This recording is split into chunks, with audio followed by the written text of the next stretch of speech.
Astrology is the tits. Astrology is the tits. Astrology is the tits. Astrology is the tits. Astrology is the tits. Astrology is the tits. Astrology is the tits. Astrology is the tits. Astrology is the tits. Hey everybody, little early morning editing bay reflection. When I recorded this video, it was in the throes of Mercury retrograde, and it was an extremely windy day, and my noisy New York apartment is always a hurdle to like making quality content. But I guess when I went to export the audio that I took with my fancy microphone through Logic Pro, did everything right.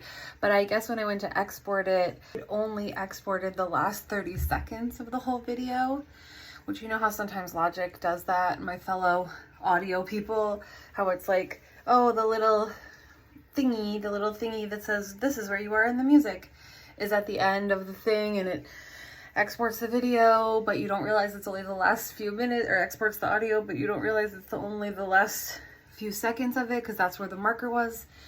So anyway, well, I didn't save the actual project. Rookie mistake. And so I lost all the high quality audio, and I've just had to use the audio from the video. I made it as good as I possibly could, but that you can still hear the wind and the helicopters outside, and so sorry that isn't better, but I just wanted to get this ball rolling as far as like the video astrology content. So I hope you enjoy it anyway. Next time it'll be better. Hello, beautiful soul family, and welcome to the April 2025 astrology episode of the Walk On podcast. This is a new segment I'm doing. I've been writing astrology reports for some time, for like many years, and I used to do YouTube videos about it, and then I kind of lost my way. I was just including it in my newsletter, and my knowledge and my interest in astrology has only grown since I was doing that work. And the astrology posts, if you hear the wind howling in the background, it's just like there's nothing to be done about it. We just have to surrender. I have an air stellium, and the wind and me, we have a complicated relationship. So sorry about the background noise, but it is what it is. Today's filming day. Okay, it's happening. Anyway, my astrology reports on my Substack, which if you want to go subscribe to that, please do. The link is in my bio. My astrology Substack reports have been growing in length and in detail. And last month, I spent so much time and love and care on it that I decided that for this month, I was going to start working on it a little earlier so I could include a video and a podcast episode with it. Eventually, this may become its own thing. I also have a segment, like a bonus episode I'm working on called Long Story Long, which are more like specific stories from my life that I may eventually paywall, but I have an episode of that I'm in the process of editing. And so there's a bunch more content, more diverse content happening within the context of this podcast. They may become their own things. They may just stay in the rotation of these episodes, but long story long, I hope that you enjoy this astrology report. So April 2025, right away, April 3rd, Venus retrograde conjunct the North Node in Pisces at 26 degrees stood out to me. The Sabian symbol for this is a harvest moon and a fertile garden under the full moon. This is a prompt to look at what you're harvesting, or rather what you're sowing. This can carry a backhanded compliment energy, like having to pay taxes on your tax return, which, can we talk about that for a second? Because, what? Why are things the way they are? Can they be done literally any other way? Why does it cost so much money to exist?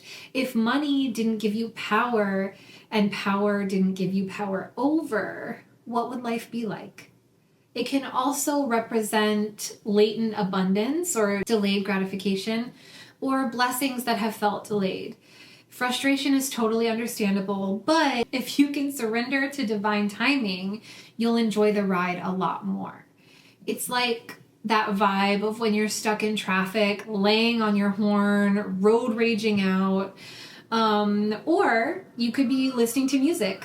Did you know my music is streaming? Search Britt Cannon on any of your streaming services, or a podcast. Hey, try the Walk On podcast. Or a podcast you love. You're going to be waiting either way. So you could like wait and enjoy yourself, or you could wait and be pissed off. How you respond to the situation is up to you. When you get where you're going, you'll probably be grateful for the attitude adjustment. This can signify faded relationships, creative projects, financial happenings, and a deep questioning of values. What's coming up for you? Pay attention to any synchronicities occurring at this time. This transit feels like there's an incorporation of our past with our present selves, and that is sort of like informing the future. Is there anything you left behind that you'd like to take another look at? It may be coming back around for just that purpose. Sometimes revisiting a belief or way of being from the past ends up coming with us for the rest of our lives. Sometimes the purpose of reconsidering it is to be absolutely sure you want to leave it behind. This feels like it's more internal than externals, although seemingly magical happenings can be afoot if you're open to the hand of fate pushing or pulling you where it wants. So it's a good time to read old journals, look back through your social media, and greet past versions of yourself with gratitude. You wouldn't be here if it weren't for them. This is a great time to get out of your head and into your heart. So if you've been thinking of taking up an intuitive practice like meditation, divination, ecstatic dance, tantra, automatic drawing, or writing, this is a great time to do it. Intuition gets stronger with practice, and getting in the flow will bless you in ways that will feel like little miracles.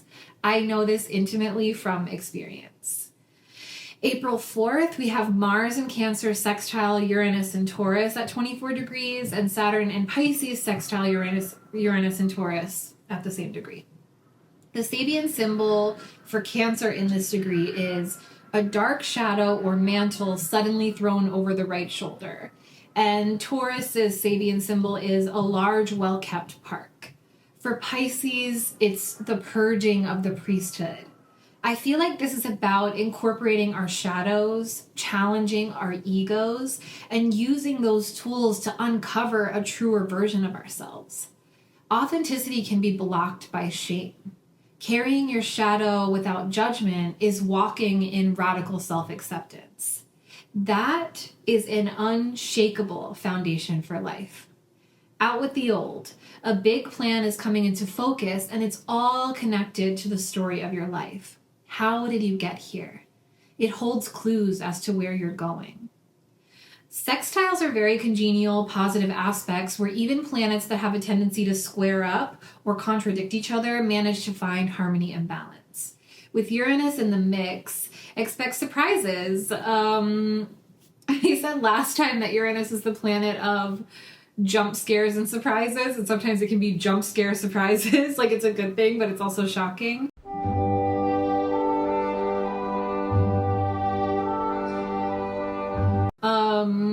Is there an area of your life where you've been feeling stagnant? Mars, Saturn, and Uranus are here to bring you big breakthrough energy. Saturn and Uranus together signify diligent hard work, stability, and time-tested techniques with innovation, groundbreaking ideas, progress, and rebellion. Mars in Cancer's influence has been loud these past couple months, and it is bringing all the love, protection, passion, and drive, and deep emotionality to this day. Everything is flowing from the heart. I am hoping for a tangible shift in the fight of good versus evil. I am hoping for some kind of political win for progress, or at least a major setback for fascism. April 5th, brings Mars in Cancer, which is trining Saturn in Pisces. Mars trine Saturn brings an incredible work ethic and the ability to achieve long-term goals. Saturn, the daddy of the solar system rewards discipline, and when Mars is in the mix, it brings passion to the toil. This is the energy of that capitalist slogan, love what you do and you'll never work a day in your life. Well, speaking from experience, I love what I do, but I work fucking hard and long hours constantly. I work in my sleep sometimes. Literally, my dreams solve my problems, or I'll dream up a costume or finish a song. It's really wild. But I'm also having fun. This is all stuff I have done for free for many, many, many years, and getting paid to do it now just feels like a bonus. What are you excited about committing to? Also, understand that liberation work is a marathon, not a sprint. People have been walking this path since before our parents and grandparents and great-grandparents were born. We're just living a legacy. We're just carrying a torch, keeping it lit, getting further than we've ever gotten. One step, one choice, one loving action at a time. April 7th, Venus retrograde, conjunct Saturn and Pisces at 25 degrees, and Mercury stations direct. Hallelujah. We did it at 26 degrees of Pisces. The saving symbols, a new moon that divides its influence. On the other side of division is merging, separate but intertwined. It's amazing how we can all be here together but live in such different realities. And when I say amazing, I mean sometimes troubling, sometimes scary, sometimes awe-inspiring. Science and spirituality, masculine and feminine, light and shadow, yin and yang. The ancient Egyptians thought the only way to become a master of your reality is to master duality by transcending it. There is everything in everything. When you dance in the nuance, that is when you are truly free. There may be some inner turmoil as the realizations about what is or isn't in alignment with you start to sink in. The retrograde work we've all been doing has yielded some breakthroughs. Maybe you've been working on your resistance. Maybe you've been learning to put yourself first. Maybe you finally know what you want. That's beautiful, but also scary, because next come the practical steps that result from the double-edged gift of revelation. It's okay. It's okay. You're just creating a more aligned life for yourself. That's what it's all about. Let Saturn and Pisces support you as you begin to consider what's next. Rest assured, whatever you are creating that is in alignment is going to be rock fucking solid. The next few days are going to be full of intuitions and synchronicities. It's so important to remain open and present. The insights, interactions, and opportunities that appear to you out of nowhere are very important. Get out of your patterns and into the flow. Everything is so fertile and potent. Allow yourself to receive. Want what you want. Be who you are. It's okay. It's all okay. April 12th, we have the Sun in Aries conjunct Chiron in Aries, 22 degrees, and Venus direct at 24 degrees. The Sabian symbol here is a woman in pastel colors carrying a heavy and valuable load. Great orators and musicians know the power of dynamics, loud and soft.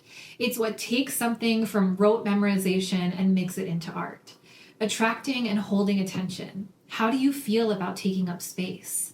There's also something here about nuance, the same message. It's not black and white, not nothing, and not everything. It just is. Allow yourself to be expansive, and it will be easier to let others be expansive too. We are the universe, after all, knowing itself.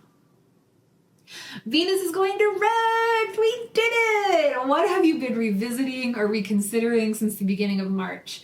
What have you received clarity on? The Sun and Chiron are here to shine light on any lingering questions or shadows. Where are you wounded?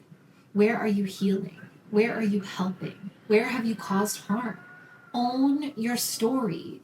There is no such thing as perfection. It's just pressure, objectification, and unrealistic expectations. Don't judge yourself for the ways you've struggled.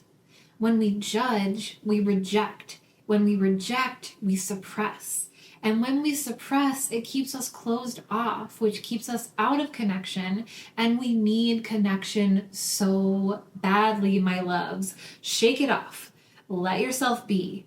Chiron says that our wounds are our strengths. They usually inform how we are meant to help others. Healing is alchemy. What are you transmuting? April 13th, we have a full moon. April 13th, we have a full moon in Libra at 23 degrees. The Sabian symbol is a third wing on the left side of the butterfly. Isn't that beautiful? Collective welfare versus rugged individualism. We're back at nuance again. A theme is emerging. Often when it seems like there are only two options, a third has a way of coming forward. You just have to think outside the bun, baby. Get creative, get curious. My Queenie, that's what I called my grandma. My Queenie always used to say, you can be part of the problem or you can be part of the solution. I love to paraphrase Bob Dylan. And it feels appropriate here. The new road is already changing. Get the fuck out of the old one if you can't lend a hand. Oh, the times, they are a-changin'. Yes, and. Yes, and to life, to change, to love, to healing, to revolution. Yes, yes, yes, yes, and. This is a powerful full moon that is tied to the Aries eclipse we had a couple of weeks ago. A 2-year cycle and an overarching 8-year cycle is coming to an end. Chiron is still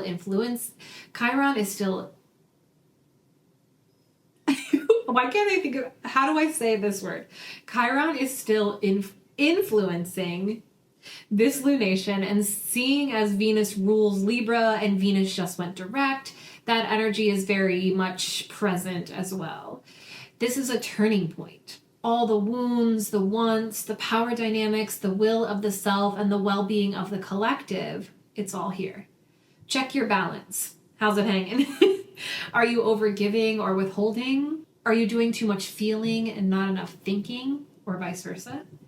This path may have felt a little extra bumpy lately as so much has been brought to the surface, but it is part of our purpose to know ourselves a little better every day. You know that meme, if you don't love me at my blank, you don't deserve me at my blank? Do you love yourself at your worst? Did you know that you can? All you have to do is quiet the shame.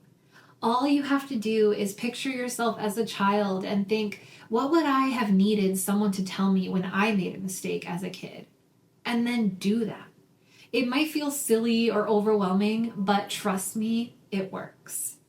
The other theme of this month seems to be alignment. Alignment, alignment, alignment. Do you know what embodying the best version of yourself is? Being in alignment from moment to moment and letting yourself change when change is what's in alignment. Resistance is only prolonged suffering. Peace lives in surrender to what is. Joy can be found wherever you are. Sometimes it just takes more work to find it than others. Finally, Libra is the sign of justice. Have you been unlearning, unpacking, reprogramming, connecting with community, and helping where you can? If you're feeling hopeless, know that doing that work has helped me tremendously. If you're struggling, try reaching out to someone you know is struggling too and see if you can help. Chiron says where we hurt, we heal others, and through healing others, we heal ourselves. Embracing the greater good is good for the individual too. It's like, sure, you might be the world's first trillionaire, but what's it going to matter if we make ourselves extinct? If you tailor the world to the person with the most struggles, everyone's life will benefit. Things could be so much gentler than they are. We could all be. Let's try. See what happens. April 16th, Mercury re-enters Aries. Mercury finally gets out of the murky waters of Pisces and into the blazing clarity of Aries. The thing with Aries is they're kind of loud. I've been noticing a huge theme of finding your voice in my life and in many of the lives of my clients. There has been so much shedding of outdated and limiting beliefs. After that retrograde, don't you feel more free? Or at least more sure of where you stand? What you'll stand for? Shout it from the rooftops. Shout it at your representatives. Speak your truth and speak it often with passion. When you're doing the work of knowing yourself, it's much easier to let your freak flag fly. You're much less likely to try to carry what isn't yours. Let's get angry. Let's get bothered. Let's get fed up. April 18th, Mars re-enters Leo. Oh, this gorgeous, gorgeous direct motion. You're going direct. Now you're going direct. Everybody's going direct. And with so much fire, this energy is coming in hot. Watch your temper, watch your impulsivity, and watch your ego. Otherwise, go ham. We've been in this Mars story for what feels like forever. October? Remember how different things were in October? Mars went into Leo in November, and that may have felt like a false start because a month later we were retrograde and we've spent much of that time back in the sign of Cancer. And we talked before in my written astrology reports that Mars is not comfortable in Cancer. So it's sort of a tense place to be energetically. We've been called to introspect about our intentions, to get curious about why we do what we do or want what we want, what feels authentic, what feels like striving, what's vibrating away, what are your priorities? Are you acting in alignment with them? What needs releasing? What needs changing? Now that we've thought about that, we come back to the start in Aries, more clear and more sure of ourselves than ever. Or at least that's the goal. April 19th, the Sun enters Taurus, and Mars in Leo trines Neptune in Aries. Neptune in Aries is a very big deal. It's going to be there for a while, and it's just very exciting. With the ingress of the Sun into Taurus, we get a chance to get our feet back on the ground. Taurus is a slow mover, which will feel nice, if not a little jarring, after all that quick-moving fire energy. Take the passion, the desire, the sheer force of will, and channel it into direct, inspired, methodical, and sustainable action. It's not about working feverishly and then burning out and collapsing. It's about how do we make this sustainable? How do we achieve consistency without expecting too much of ourselves?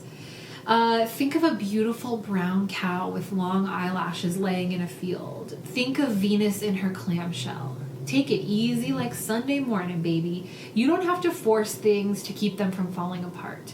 Unclench your jaw, put your shoulders down, take a mindful breath.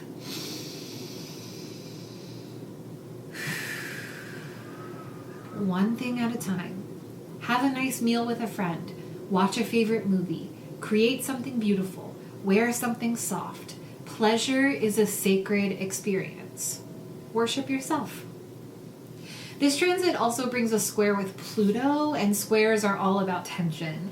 So this Taurus season will feel a little god of the underworld energy bubbling underneath. I think the best way to ride this wave is to understand that it isn't sinful to find moments of joy in the chaos, to take a break from fear, to make art or fall in love in the middle of the fall of Rome. None of it is trite or unnecessary. Embracing the multifaceted reality of life, of the universe, of yourself is a form of liberation. Let yourself be. Let the false fall away. Be curious, be proactive, be loving, be brave, be honest, be defiant. You have everything within you already. Just be. In between these bigger transits, there are many revisitations of the planets in Pisces, which act as kind of karmic checkpoints. Take a moment now and then to take an inventory of where you are. Keep a journal if you can. I know y'all are tired of me giving you that advice, but it helps so much. Write down the insights that return to you or keep returning to you. Pay attention to the people you meet, the dots you connect, what makes you feel that ecstatic frequency of knowing you are on the right track. I find it helpful too to notice what numbers I see when I'm having certain thoughts or when I hear something that resonates. For example, if I have a thought like, I am learning how to love people where they are, and I see a 7 or an 11 on a school bus that's driving by, that to me, that's confirmation from the universe. Or in other kinds of synchronicities, like when I've been thinking of my papa a lot and I find another playing card on the street. It's a practice that has served me very well over the years. April 27th, we have a new moon in Taurus. The Sabian symbol is a sleigh without snow. Think of all the times you felt utterly stuck, like there was no way you could make a certain change. When you felt out of luck, out of resources, and the change happened anyway. Maybe it was slower than you thought. Maybe things were so bad you really couldn't find the light. Or maybe you kicked, screamed, and cried the entire way. But you did get there, didn't you? In one way or another. A snowball maybe won't remain a snowball in hell, but it won't disappear either. It will transform. It will become water, vapor, condensation, and who knows, maybe it will end up back in the freezer and become snow and be made into a snowball again someday. Fall in love with your journey and you will feel how it has been loving you too. We made it, y'all. The official close of eclipse season. Bless the fuck up! I'm a Libra rising with a bunch of stuff in Libra and Aries, so I'm like exhausted. This new beginning will feel extra new. The difference between a goal and a daydream is taking action. If you aren't ready for the first step, create steps from wherever you are to the first step. There is some tension in this new moon, as there will be with all the fixed signs over the next 20 or so years, because they're coming into tense angles with Pluto. I feel like this signifies that we are creating as we destroy, which is as it should be. Sometimes the shadow side needs to rear its ugly head to be acknowledged. Things that are under the surface are harder to see, but that doesn't mean they aren't there. Think of the whole metaphor of rock bottom or a lotus flower. The seeds we plant now matter a lot. What are you focusing on? If you've been resisting the changes you're being called to make, prepare for another push. You can surrender to the process at any time. There is an opposition this day between Mars and Pluto as well. It can be a high conflict day, so please think before you speak. Take a step away, count to 10. Question your motivations when your ego is involved. Forgive yourself for any overreactions, but try your best to temper that temper. Pluto will be in Aquarius at 3 degrees, for which the Sabian symbol is a deserter from the Navy, literally jumping ship. Let this be a reminder that it is never too late, and you are never in too deep to change your mind. April 30th, Venus re-enters Aries. This reminds me of that scene in Part of Your World where Ariel pops out of the water, red hair flip, Fermata held for the gods on the last note, waves crashing around her. Aries is bringing the goddess of love, money, war, and values back to the surface from the deep waters of the retrograde in Pisces. Coming back around to ideas, questions, plans you were thinking about earlier in the year, but this time with more information. We've questioned illusions. We've felt our feelings. We explored the impacts of the past on our current ways of relating, creating, loving, and manifesting. And now we're moving into an energy of self-assuredness. We've put down so much. We've lived in the space between the old and the new, and now we're calling the new in. You may start to see progress in situations that felt stuck. You may be moving through life a little differently. It's all good. Feel grateful for the clarity whenever it comes. It's always for your highest good. And that is what I have for the month of April 2025. If you liked this and you would like to know how these transits are affecting you personally, you can book an astrology consultation with me. I do solar return readings. I do specific event readings. I do a basic birth chart exploration, and then I do a more in-depth birth chart analysis, and so there's lots of different services you can sign up for. I also do tarot readings, voice lessons, like a whole bunch of other stuff. Go check out my website, listen to my music, listen to the other episodes of the Walk On podcast, and I look forward to connecting with you. I look forward to getting to know you better, and I would love to hear from you. Let me know how these transits have affected you, what you're looking forward to, what you're worried about, what you've been working on, what you've been journaling about. You can tell me in the comments, or you can email me at walkonmychild@gmail.com. Thank you so much for being here. Thank you so much for listening and watching and reading. Happy healing. Bye. Astrology is the tits. Astrology is the tits. Astrology is the tits. Astrology is the tits. Astrology is the tits. Astrology is the tits. Astrology is the tits. Astrology is the tits. Astrology is the tits.